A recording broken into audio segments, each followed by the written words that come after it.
شرح سے مسلم کتاب الطہارہ۔ قضائے حاجت کے بعد قبلہ کی طرف منہ یا پیٹھ کرنے میں فقہائے مالکیہ کا نظریہ۔ علامہ زشتانی بیمار کی لکھتے ہیں، حضرت ابو ایوب انصاری رضی اللہ عنہ حدیث سے اور شہر اور صحرا دونوں جگہ قبلہ کی طرف منہ یا پیٹھ کرنے کی ممانعت ہے، اور حضرت ابن عمر رضی اللہ عنہ کی حدیث میں دونوں جگہ منہ یا پیٹھ کرنے کا جواز ہے۔ امام مالک اور امام شافعی نے ان دونوں حدیثوں کو جمع کیا، حضرت ابو ایوب کی حدیث کو صحرا پر محمول کیا اور حضرت ابن عمر رضی اللہ تعالیٰ عنہ کی حدیث کو شہروں پر۔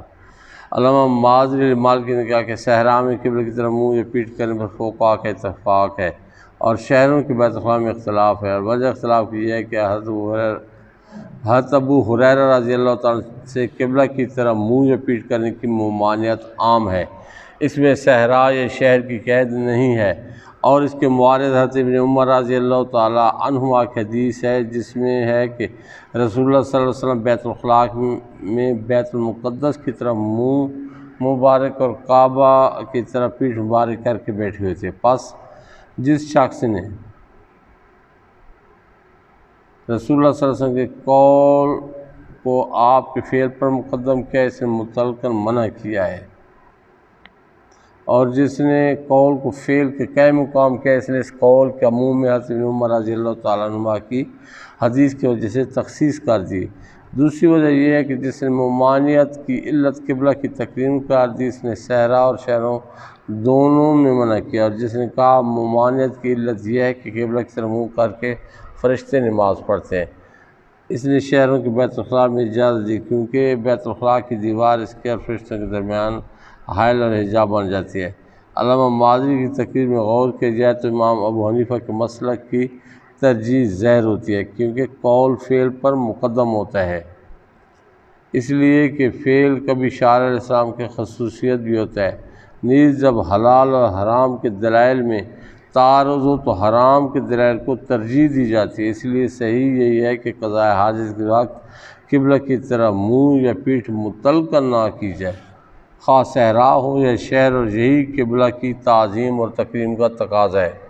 قضاء حاجت کے بعد قبلہ کی طرف منہ یا پیٹھ کرنے میں فقہائے حنبلیہ کا نظریہ۔ علامہ ابن قدامہ حنبلی لکھتے ہیں، اکثر اہل علم کے نزدیک کھلی جگہ میں قضاء حاجت کے بعد قبلہ کی طرف منہ کرنا جائز نہیں ہے، کیونکہ امام بخاری اور امام مسلم نے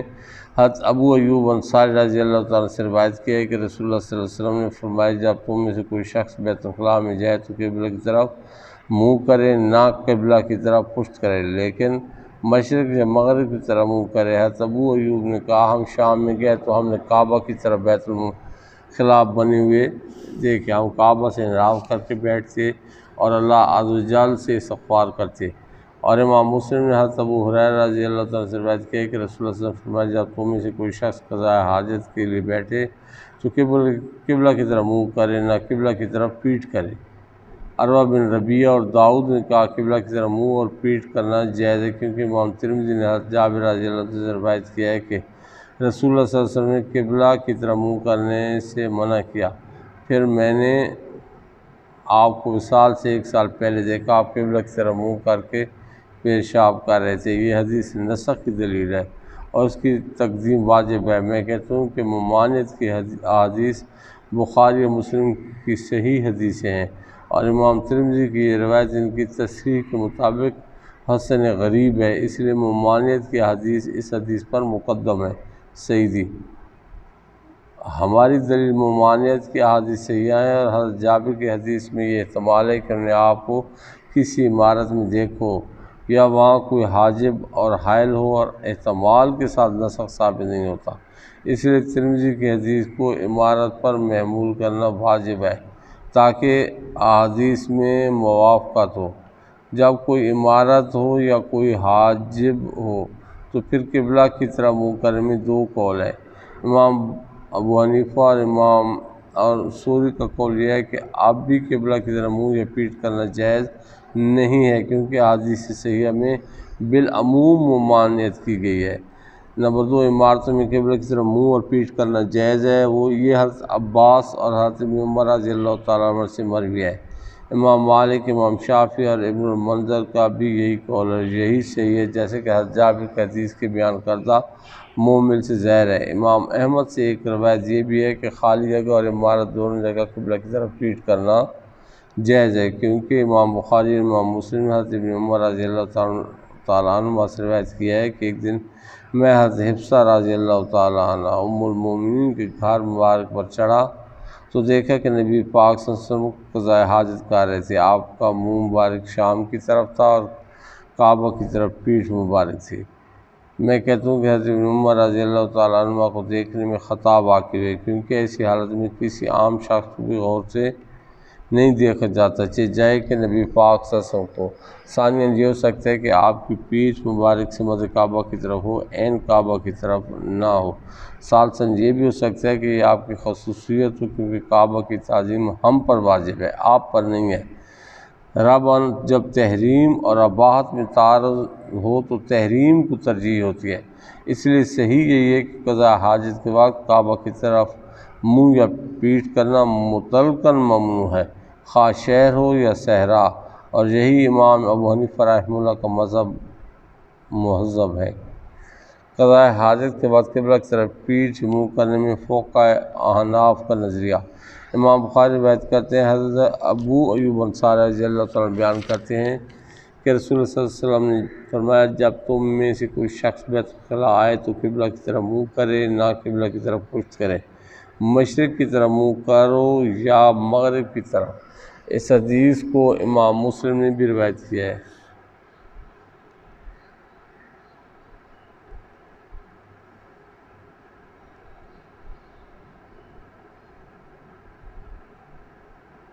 علامہ بدر الدین عینی حنفی اس حدیث کی شرح میں لکھتے ہیں، امام ابو حنیفہ رضی اللہ تعالیٰ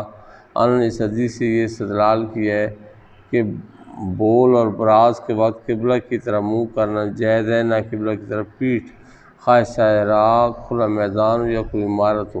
امام ابو حنیفہ نے اس حدیث کے عموم سے استدلال کیا ہے، اور مجاہد، ابراہیم نخعی، سفیان ثوری، ابو ثور ایک روایت کے مطابق امام احمد کا بھی یہی مسلک ہے،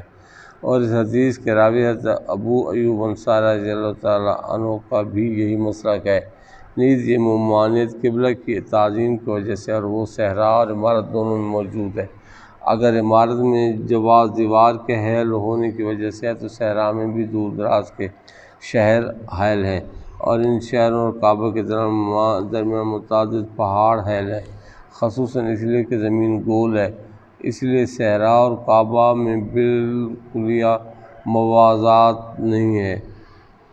امام شعبی نے یہ لفظ بیان کیا کہ اللہ تعالیٰ کی کچھ مخلوق صحرا میں نماز پڑھتی ہے تو تم قضاء حاجت کے وقت ان کی طرف منہ اور پیٹھ نہ کرو۔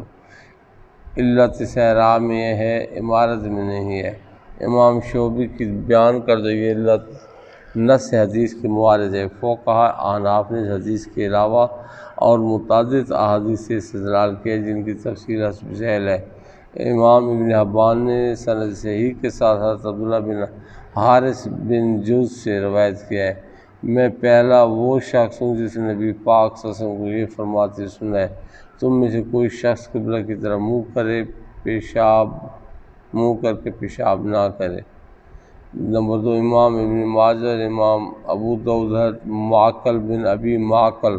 سے روایت کرتے ہیں کہ رسول اللہ صلی اللہ علیہ وسلم نے بول اور براز کے وقت قبلتین کی طرف منہ کرنے سے منع فرمایا۔ قبلتین سے مراد کعبہ اور بیت المقدس ہے۔ امام مسلم، امام داؤد، امام ترمذی اور امام نسائی اور امام ابن ماجہ سلمان رضی اللہ عنہ سے روایت کرتے ہیں کہ رسول اللہ صلی اللہ علیہ وسلم نے ہمیں بول اور براز کے وقت قبلہ کی طرف منہ کرنے سے منع کیا ہے۔ نمبر 4، امام مسلم، ابو داؤد اور امام نسائی نے حضرت ابو ہریرہ رضی اللہ عنہ سے روایت کیا، رسول اللہ صلی اللہ علیہ وسلم نے فرمایا، میں تمہارے بمنزلہ والد ہوں اور تم کو یہ تعلیم دیتا ہوں کہ جب تم میں سے کوئی شخص قضاء حاجت کے لیے جائے تو قبلہ کی طرف منہ کرے نہ پیٹھ۔ اب یہاں پہ جس طرح ہے کہ مغرب کی طرف منہ کرو یا مشرق کی، تو وہاں جو ہے نا مدینہ منورہ یہ مکہ مکرمہ سے شمال کی طرف ہے، تو جب وہاں سے مسجد نبوی میں نماز پڑھی جاتی ہے تو یہ پھر جو منہ ہے وہ جنوب کی طرف کیا جاتا ہے، ٹھیک ہے نا، اور جنوب کی طرف منہ کرنے سے یہ قبلہ کی طرف آپ کا منہ ہوگا، اور شمال کی طرف پھر آگے شام اور اس طرح بیت المقدس ہے، تو یہ وہاں کا حکم ہے۔ یہاں سے جو ہے نا یہ جو مغرب ہے، ہمارے تو مغرب کی طرف کعبہ بھی ادھر ہی ہے اور بیت المقدس بھی ادھر ہی ہے، ٹھیک ہے۔ تو اس چیز کو ذہن میں رکھنا کہ مغرب اور مشرق میں جو بتایا گیا ہے یہ وہاں کے حساب سے بتایا گیا ہے، یہاں کے حساب سے نہیں بتایا گیا۔